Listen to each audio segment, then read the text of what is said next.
l'esprit, l'âme et le corps. Voici les trois entités qui constituent l'être humain. Pour dire que dans la composition divine de l'être humain, il y a l'esprit, il y a l'âme, il y a le corps. Alors, chacune a sa particularité. L'esprit est invisible, l'âme est invisible et le corps est visible. Alors, l'esprit et l'âme sont deux entités invisibles et le corps est l'entité visible.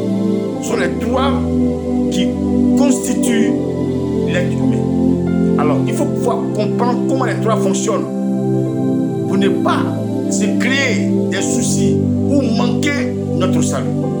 La Bible dit quoi? En 1 Thessaloniciens 5, verset 23, il est écrit que le Dieu de paix vous sanctifie lui-même tout entier, que tout votre être, l'esprit, l'âme et le corps soient conservés sans reproche à l'avènement de notre Seigneur Jésus-Christ.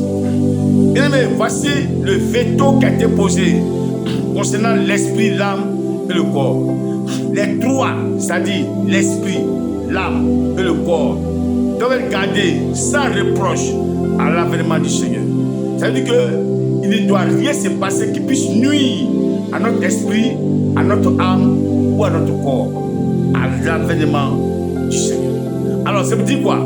Nous devons prendre soin de notre esprit, nous devons prendre soin de notre âme et nous devons prendre soin de notre corps. Alors, comment parvenir à faire cela?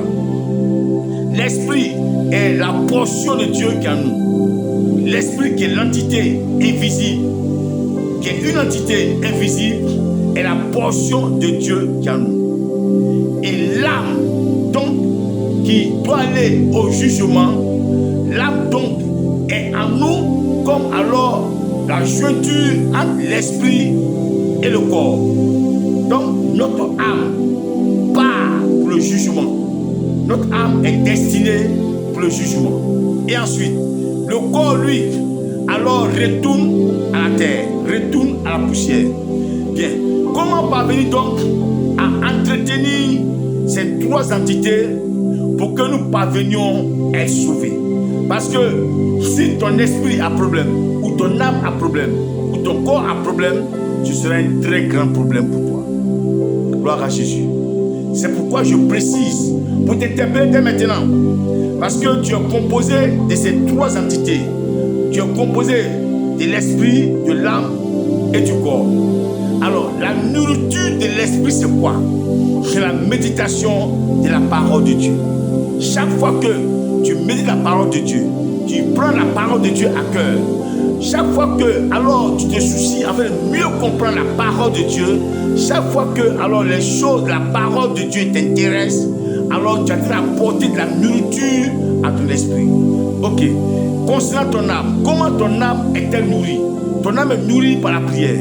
Et à chaque fois que tu pries, chaque fois que tu investis dans la prière, chaque fois que tu es attaché aux choses de la prière, chaque fois que tu as le vent en poupe, tu as la volonté de prier, tu es en train d'apporter la nourriture alors à ton âme. Ok. Et quand nous mangeons les aliments, nous sommes en train de nourrir alors notre corps. Donc le corps que nous nourrissons retourne à la terre, retourne à la poussière. L'âme sera pour le jugement et l'esprit alors retourne à Dieu. Je viens donc t'interpeller que tu prennes soin de ton esprit, de ton âme et de ton corps. La Bible dit l'esprit est bien disposé, la chair est faible. Donc l'esprit qui est bien disposé, c'est-à-dire qu'il n'a pas de souci en cette affaire. Gloire à Jésus. C'est un devoir pour toi. Si tu veux que ton esprit puisse mieux comprendre la chose de Dieu, de mettre la parole de Dieu. Avec quand ton esprit sera bien nourri, je pense que tu seras mieux armé. Bien. Concernant ton âme, c'est par la prière. Quand alors tu pries, quand à chaque fois tu investis dans les choses de Dieu pour la prière, bien sûr, alors tu apportes ainsi la nourriture à ton âme.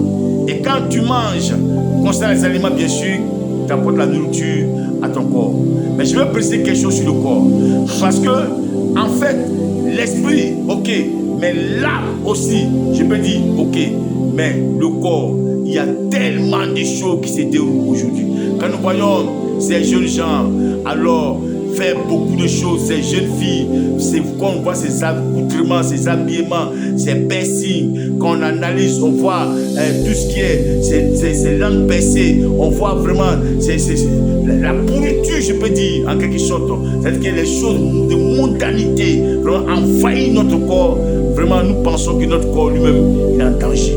Or, la Bible précise que notre corps est le temple du Saint-Esprit. Le corps est le temple du Saint-Esprit. Notre corps qui doit retourner alors à la poussière est le temple du Saint-Esprit. Mais ne comptons pas avec tous ceux qui alors passent tout le temps en train de vilipender les corps, en train de faire n'importe quoi sur le corps, maltraiter les corps.